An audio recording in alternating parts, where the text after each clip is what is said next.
ایک جگہ شادی ہو رہی تھی۔ گھر والوں نے دیگ کے پاس اپنے رشتہ دار کو بٹھا دیا تاکہ وہ مہمانوں کے حساب سے کھانا تقسیم کرے۔ وہ آدمی اپنے رشتہ داروں کو 2 بوٹیاں اور 1 آلو دیتا اور ناواقف کو 1 آلو اور شوربہ۔ شادی میں ایک اجنبی کھانا لینے گیا۔ اس کی پلیٹ میں آلو اور شوربہ ڈال دیا گیا۔ وہ بوٹی کی امید لے کر دوسری مرتبہ کھانا لینے گیا۔ پھر شوربہ اور آلو ملا تو اس نے کہا، بھائی صاحب کوئی ہڈی والا آلو نہیں ہے؟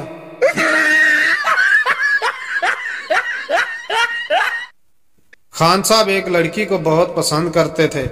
بڑی لڑائیوں اور مشکلوں کے بعد خان صاحب کی شادی اس لڑکی سے ہو گئی۔ رخصتی کے وقت لڑکی اور اس کی ماں گلے لگ کر رونے لگے۔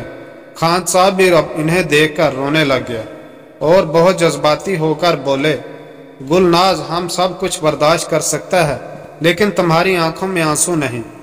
تم اپنی ماں کو ساتھ خوش رہو، ہم تمہیں طلاق دیتا ہے۔ طلاق طلاق طلاق۔